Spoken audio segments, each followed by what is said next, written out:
Welcome to the Strategic Leader podcast with me, Gemma Bullivant, and my co-host, Fiona Craig. This podcast is for HR professionals and people-focused leaders from any function who want to think, act, and feel naturally more strategic. Enjoy the show.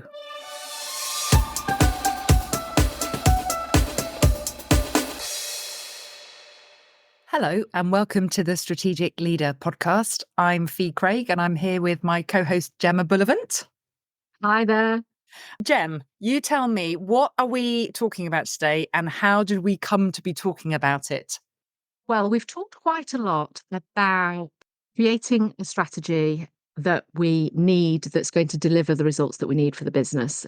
But I'm not sure we've really gone into enough detail yet about how we get that strategy to be relevant to what the organisation needs. And it occurs to me that this is something that comes up all of the time in conversations that I have. Lots and lots of people are really often grappling with this question of getting the strategy to be laddered up to and connected to the overall business objectives. So today we're going to really go into how to get the strategy to meet the goals of the business. That sounds great. Why do you think that, and I know this to be true, but why do you think that sometimes people can struggle with the primary business purpose and objectives? Why is that not front and center all the time for everybody? Because it isn't really, is it? But why do you think it is? Well, I think we have a natural tendency to be focusing on what's immediately in front of us. And we don't come into a role or a self-directed meeting where I've decided I'm going to start talking about or thinking about the strategy. We are doing a day job. We are running the day-to-day. We have activity going on. So we have a massive long to-do list of things, initiatives, things underway, things we know are broken that need fixing, things that we aspirationally want to do within the business. We've got lots of people telling us we need a better this, we need a better induction system, we need a better way of finding the talent that we want. I'm coming at this obviously from an HR perspective. All these different wants, needs and wishes. And I think sometimes we think strategy is going to be a way for me to organise some of that and help me to roadmap some of that. And so we're almost coming at it from the practitioner perspective and then trying to fit it into the business perspective rather than taking a step back and thinking about the business perspective first and then going into actually, are we doing the things that we need to do to meet that business objective? So, I mean, we've talked a few times about the difference between kind of strategy and planning and then the actions that come out of that plan. And so we're saying that actually our day jobs are filled with actions, and it's quite a leap to zoom all the way back up to the top of the ladder and say, actually, what are we trying to achieve here as a business? And because I've got so many things on my plate, I love what you said about strategy being a way to help me organize all of the things that I've got on my to-do list. I think that's a really great way of thinking about it, because it can often be that, and I'm looking for a bucket to put all of my things in my list in, or a set of buckets. So it starts within the team and then goes up. But actually, what we're saying is that the strategy should start from outside your team. It should start with that higher level of what does the business actually need from my team at this point in time. Yes, and I think that's why sometimes we see that the executive team sessions that are had to start to think about strategy are actually off-site. You know, they often quite intentionally off-site. Yes, they are. Because I think physically you need to have stepped away. You need and being physically away from the day-to-day office can really help you with that. And I think also a question I'm often asked is, what does a good HR strategy look like? What is an example of a good HR strategy or people strategy? That's And a I big don't question. answer to that because I need to know what that strategy is there to do. What does the business need What's the in order for problem me to then look at the strategy it's strategy and solving? say, is this a good strategy or is this not a good strategy? Yeah. Okay. So there isn't a single answer, but the answer is a good HR strategy is one that answers the needs of the business at that point in time. Yes, and a useful analogy may be when I help clients when they're sort of on a job search with career coaching and that sort of support, I'll be asked, "Is my CV good?" Mm. And I have the same Yeah. challenge there because if And I don't know that client well enough, if literally one of the first questions is, "I would need you to tell me if my CV is good or not," I can't answer that question other than whether it seems to be written clearly and it's laid out well and I can get a good sense of who they are. If I don't know what job they want, what job are they going after? mm, Then I look at the CV and say, is this CV going to help this person get that job? Because there are lots of different ways you can organize the experience that you have in order to get that job. And the strategy question is exactly the same as that. If you need your people team to do a set of initiatives, activities, and focus on particular areas, they need to be focusing on the areas that are going to deliver what the business needs in order for the business to achieve its goals. that's a really great analogy. I really like that because a CV has no value until you want to share it with somebody for some specific purpose. And Yes, it will be the CV same. is CV is there to get you an interview. It's not there to get you the job, but it's there to get you an interview for a job that you want, not just Yes. any job, but the job that you want. Yeah. So, how then do we encourage people then to identify, well, what is the business trying to achieve? What does the strategy need to ladder up to? What kinds of things should they be asking or looking for to help them really understand that business first perspective rather than practitioner first perspective that you referenced earlier? Well, I think paraphrasing how you've just asked that question is probably a really good place to start, which Mhm. is what are we really here to achieve? Talk to the other exec leaders, talk to whoever are the sort of the principal business leaders that are involved in setting the business direction. What is it that we're here to achieve? Now, this is a much more what you need from this is a much more specific answer than be the best X organization Mm. or be known for quality. We need to get really specific here. So what are we looking to do? Are we looking to grow the business? And if so, are we looking to really scale fast? Are we looking to sustainably grow? Are we looking to consolidate what we have? We're not really, I mean, growth is very, very slow and steady. That isn't our main aim. Our main aim actually is to mature, establish, get ourselves into that phase. Are we actually looking to diversify? We sell X and Y product and we now want to add Z to our portfolio. Mhm. How does that look? And therefore, what are we looking to do? And obviously, also, we need to know a bit more about why that's important. But the first and foremost is we've got to get really clear on the commercial aims of the business. What are we here to do? And what are we wanting to achieve?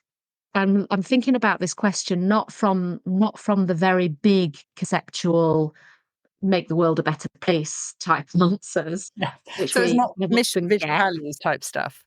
Mm, It's more, yes, okay, it's like the next level down, isn't it? Which is we're going to achieve that vision by growing fast and exiting, or we're going to achieve that vision by acquisition of other businesses, or we're going to achieve that by streamlining our services and chopping out one of our divisions.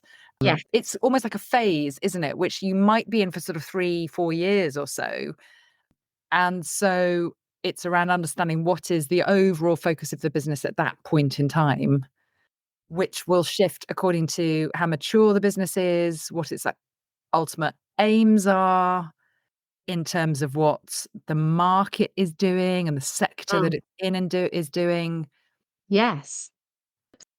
And the reason that we need to know that is because it very much informs how we then formulate our own strategy for our respective areas. As you know, I'm HR, but there's, Mhm. the other functions as well. But from an HR perspective, have I got the people that are going to make sure that I've got that in place? So if you're starting in a new country, have I got sales? Have I got people? How are we actually going to find the business? So those are the big questions.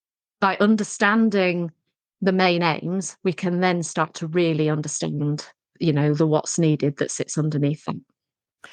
And so those are the kind of big headlines that we could lose sight of on your average day when you've got like 500 meetings in the calendar and everyone's asking stuff of you. And I guess those are also the things that you would want to point to or refer to when everything becomes important and you have to prioritize.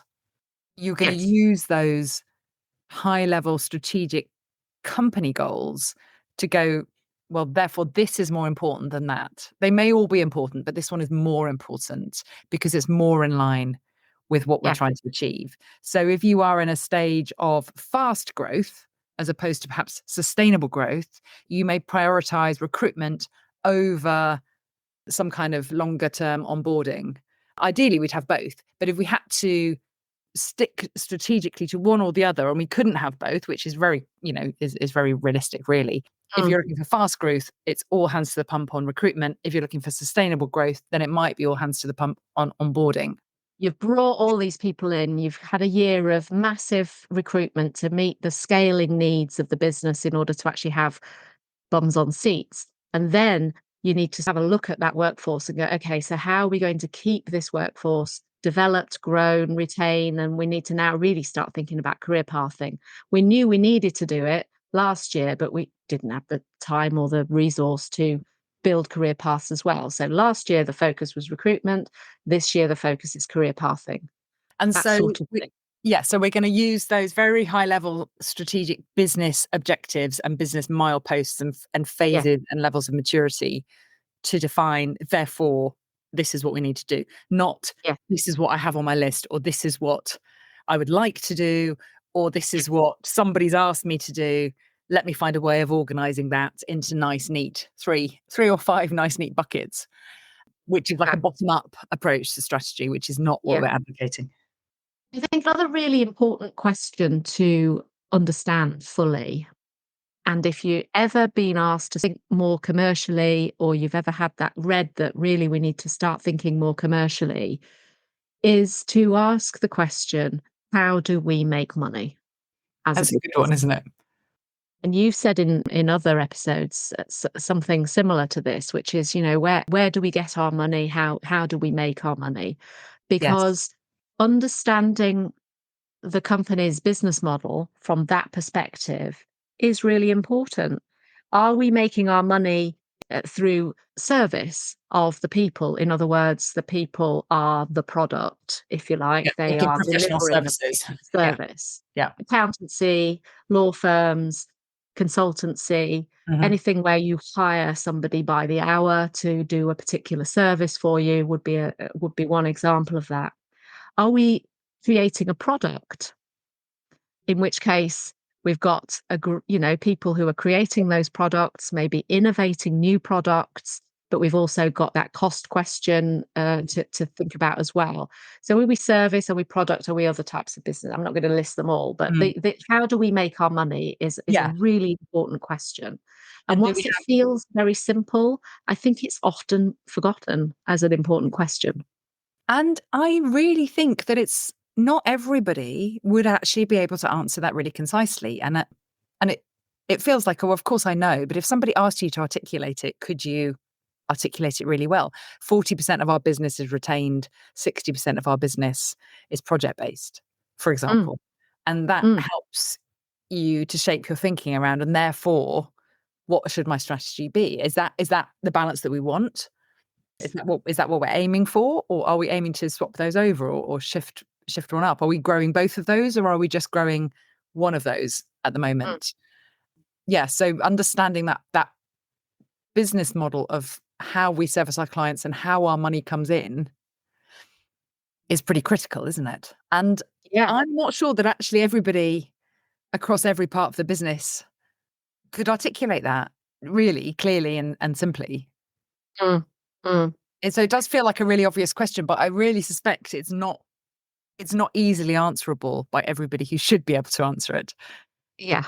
And I think it really informs how you then start to prioritize or focus on particular areas of the strategy. Understanding the business is, I think, the first step.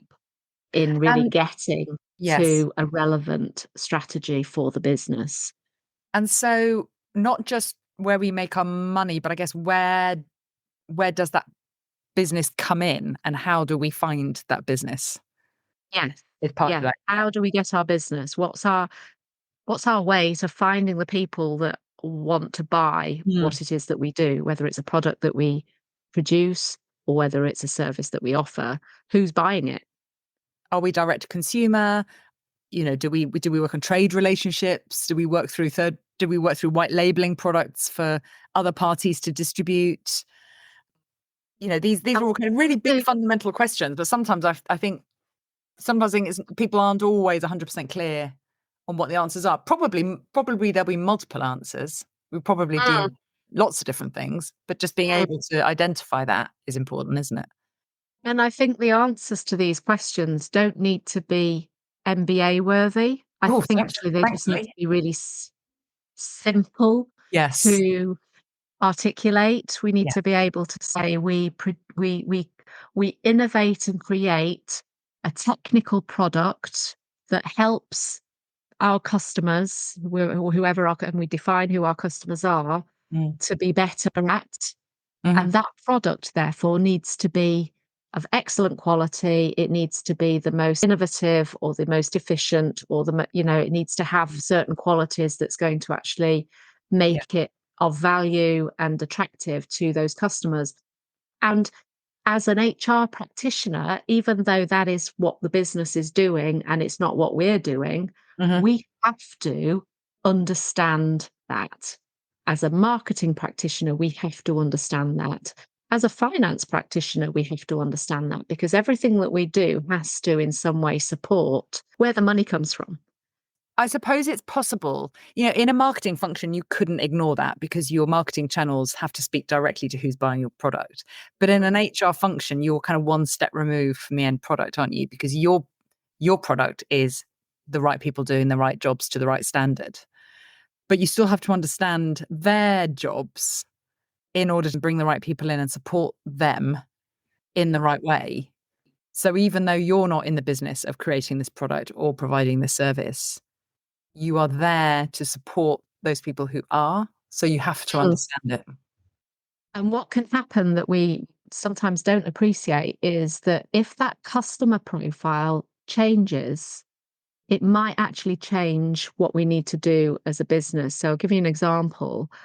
When you are a small consultancy, let's say you're offering a service, like a technical service or accountancy service, but you're in a very small practice, the chances are that your clients are also small because big companies are not necessarily going to engage really small consultancies.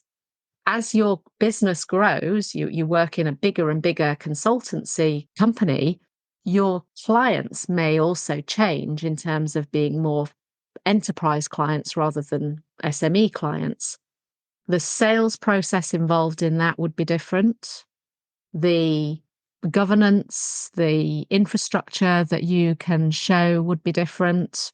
The skills involved and who's involved in delivering that service for that enterprise client might be different to your SME client. So if from a strategic perspective, the answer is, in terms of what are we here to achieve in the next 3 to 5 years, we want to grow to a size significant enough to take enterprise clients or to start delivering our services in this enterprise environment. As an HR professional, I'm then looking at that and thinking, so have we got the people that we need to do that? Do those people have the skills to do that? From a workforce planning perspective, do we need a different sales approach? Do I need to really start talking to the sales teams, the sales directors to understand any changes to go to market that might then mean that they need different sales effectiveness training or different skills overall in that team? So the commercial backdrop very much then opens up a whole bunch of other questions that may then need to form part of the strategy that isn't to say, okay, so I need to go out and find a company that can deliver some sales training. It's about, I need to get the business ready to be able to deliver that aspiration, that objective that says that we're going to move into the enterprise space. So using the example that I know that we've talked about on a previous podcast around different levels of maturity of HR, you Mm. may, let's say this shift occurs, you may learn that you need to provide different kinds of sales training because people are asking you for it Mm-hmm. at one of the bottom two levels. People in the sales team are coming to you to say, I'm not quite equipped at this. Can you do me some training on this? Or you could look at it from a very mature perspective, which is strategically, if the business is going in that direction, then strategically we're going to have to plan training in a different direction to support those people that are going to be shifting. So we get there kind of before somebody asks for it. Yes, If we go back to that model, I can't remember which episode that was in, but it is in one of them. We could put it in the show notes. Yes, I think it's 7 from memory, but we can check that. I'm the episode geek, aren't I? You are the episode geek. So we've talked about really understanding the business and the real nitty-gritty basic bits about how this business works and succeeds and makes its money, what it sells to whom. So really understanding the business is at the core of your strategy.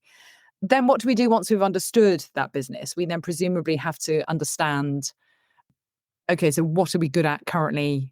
What's missing? What happens next? Yes, identify the strengths, what we've got that could continue to deliver that, or could deliver what the different thing that's needed, and identify the gaps. So have we got what we need to achieve our objectives?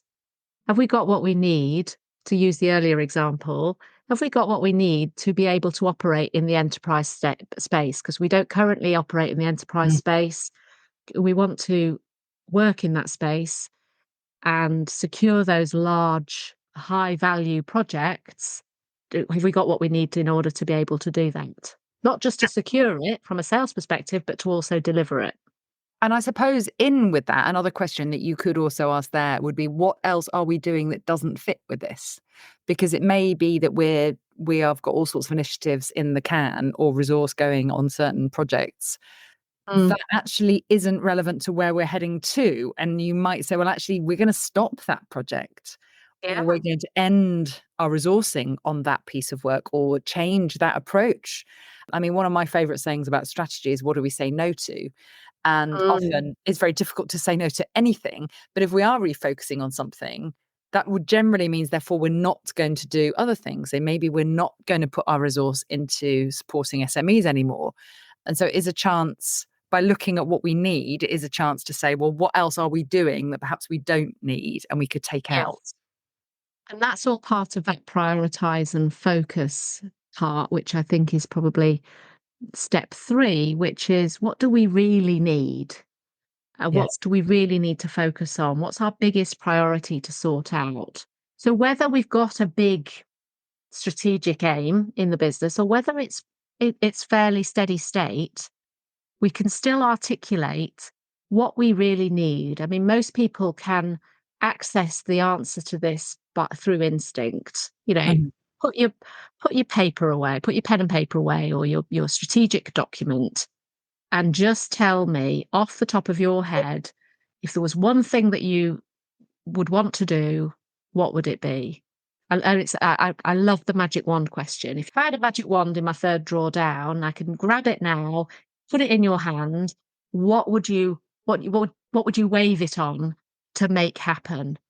And then when that comes up, that answer comes up, and I love that question for people in the business. Ask them that question. What comes up for you is then, okay, so what is it about that that's not working at the moment? Or what is it about that that's fundamentally important for us to achieve that goal? Or what is it about that you would particularly like to see different? And that really helps to focus on a key priority, that if we do nothing else, we do this, we're going to actually make some impact and some progress towards the goal. I think that's a really great question. I remember when I was in the early days of being a strategist, people doing this to me. And then I remember doing it to members of my own team when I led a strategy team, which is they'd come to me with a client strategy doc.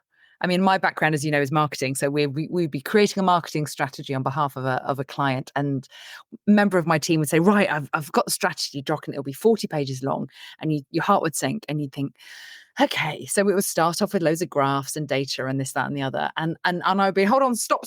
Before you open that PowerPoint, just tell me. Mm. Just tell me what the answer is.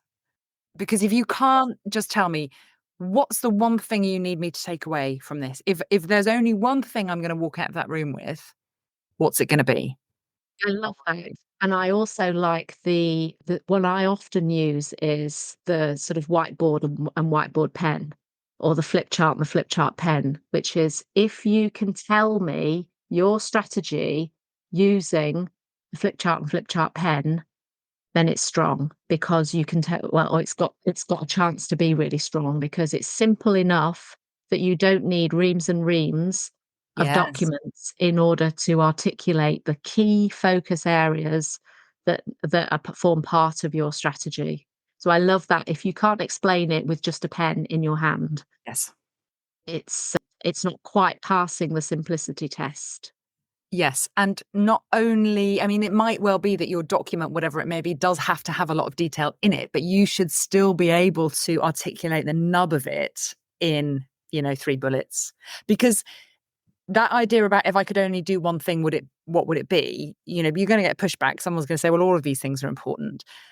But in theory, if I could only do one thing, what would that be? And you Yeah, push people on it. What yeah, would the one thing be if we could only have one thing? And then, okay, you've got your one thing. If there was a second or third thing, what would those things be?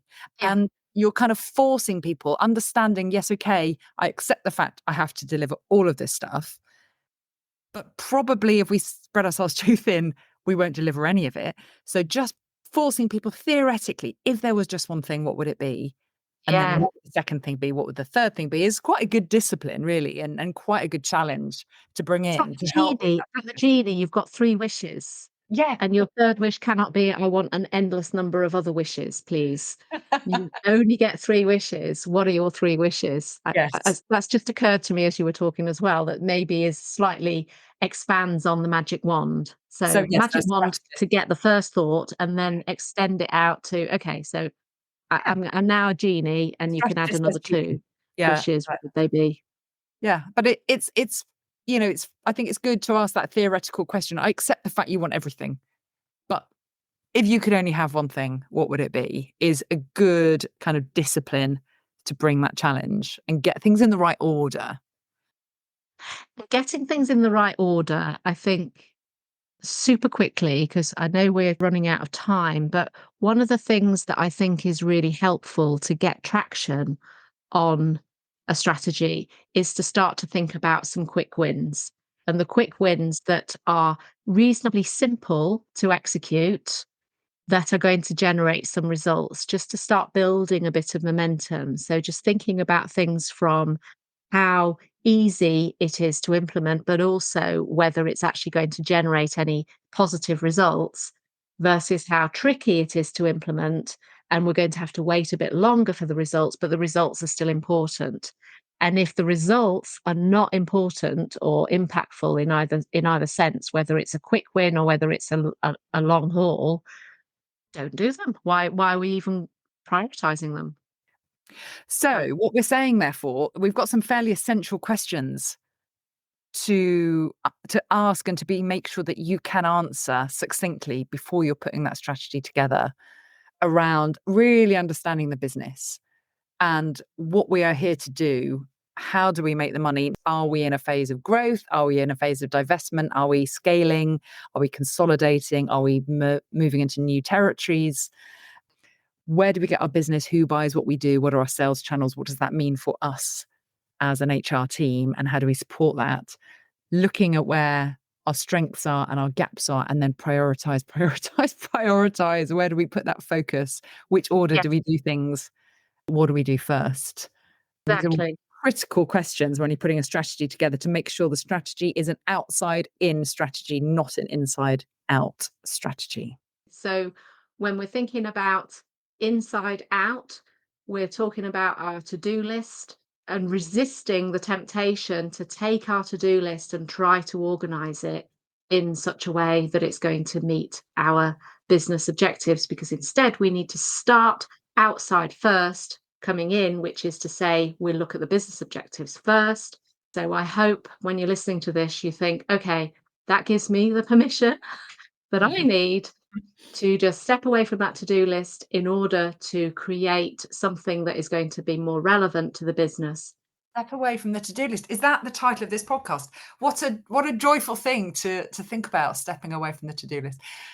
So I hope that has been helpful and insightful. Maybe it's just unlocked something for you in terms of making an aspect of your strategy that bit more relevant to the business, or maybe just giving you some starting points if you haven't quite got to that point yet in terms of articulating your business strategy, getting yourself into that position of being able to describe it just with a pen and a flip chart. Any questions, any help, any comments, please do reach out to us. Our contact details are in the show notes and all over different places. I'm sure you can find us. We love to hear from you. We love getting comments and questions. We do indeed. Thanks very much. Thanks so much, Jem. See you next time. See you next time.